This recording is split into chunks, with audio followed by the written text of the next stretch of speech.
hours and we really haven't had much luck finding a good tree, but just now, way up on this ledge here, we found a pretty nice looking, I mean it would make an excellent bonsai, about a probably 400 to 500 year old juniper. And I'm kind of hopeful that this one might come out. And the reason for that, what we want to do is kind of poke around the roots here, uncover some of this, and sure enough you can, well I can feel that it's got a very firm, solid root pad right there, which is what I was hoping for. So we got a very nice mat, solid mat of good, fine hair roots right here on this side, right against the base of the trunk. And over on the other side, the tree seems to be kind of loosely attached. Rather than being completely trapped in the rock, it's got a long, very long, heavy root that runs down, and the tree's kind of sheltered by its situation in the rock here. And if we're lucky and this tree will pry up, we might, and it looks like it probably will here, and look at that, by golly, the whole root system will come right up with the tree, and that's everything we need to keep this tree alive. So all that remains now, I mean, a tree like this is really a 1 in a million. This is perfect, just really perfect, because that's a perfect root system. It'll fit right into a bonsai pot, and as you can see, it's very well attached to the tree. All that remains to get the tree out is to free it from this root over here, this big anchor root, and wrap it up. The first thing I'm going to do, since it's very, very dry right now, to help protect the root system and take the stress off, I brought some water up here, and I'm going to put some water on the fine root mat over here to kind of make it a little more flexible, and then I'll water it again as soon as we get it back out of the rock into the vehicle. And really, when the roots are this dry, the water tends to want to kind of run off, but it will soak into a certain extent, and it'll help make things a little more flexible and maybe take some stress off the plant. So I put a half gallon on there, and it is soaking in. We'll put a little bit more here.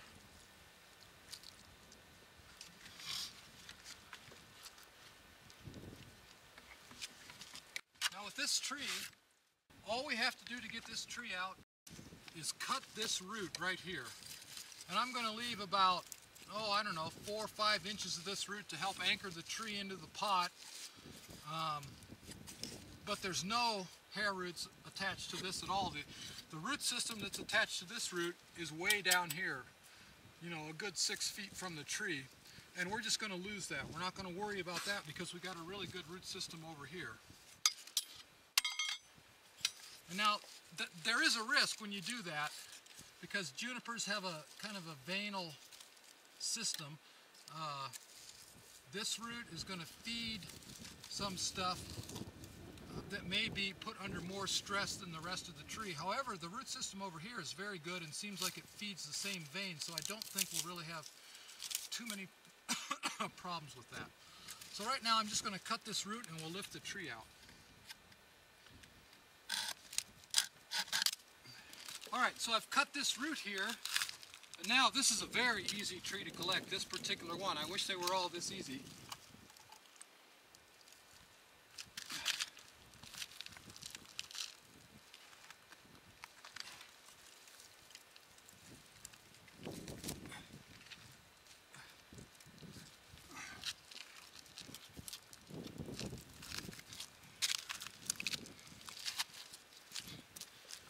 Look at this, what a lovely plant. Absolutely beautiful.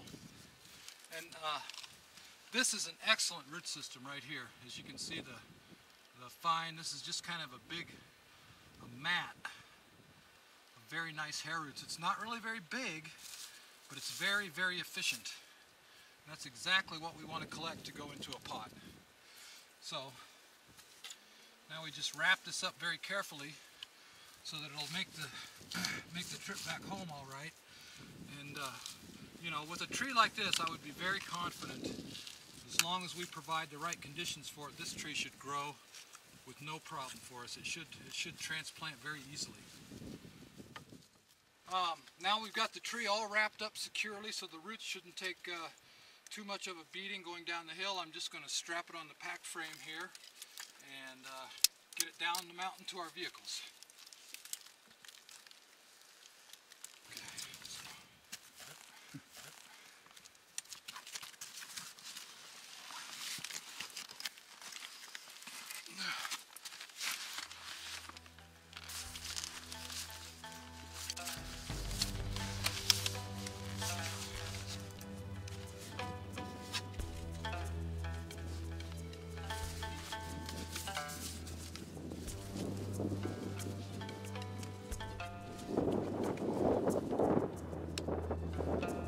Here we go.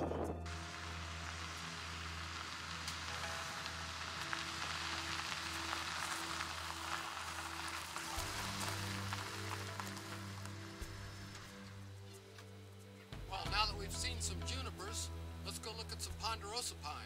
There's lots of them right around here, and I found some pretty good ones right down this road. So let's go. Here we have a typical situation with ponderosa pine. A really nice little tree. A tree like this would be anywhere between, say, 80 and maybe 125 years old, growing on a rock, a type of a granitic rock. And this is probably the most common situation you'll find.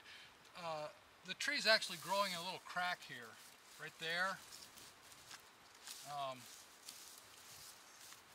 and right there. And really with a tree like this, you have, when you move it, the stem moves, but you don't really see a root system moving at all, which means the tree's anchored very firmly way down in there. Your chances of getting this plant are very slim.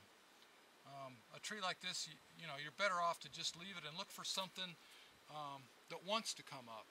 The easier the tree is to collect, the higher the chances of survival. If you have to work for hours and hours and hours to get one out, probably it's in a situation where maybe it's best to just leave it alone. So this is a tree that's just going to stay there. Look at this tree. This is a beautiful old ponderosa pine. Now, with the trees that I've sampled in the past, a tree like this could be anywhere from, say, 100 and about 40 or 50 years to maybe, I would doubt this is 200 years old, but I would guess between 150 and 175 years old. And it's a captive in this very narrow kind of crevice in the rock here, and that's what's made it grow so slow. There's almost, there's no resources for the tree to grow, so it grows very, very, very slowly.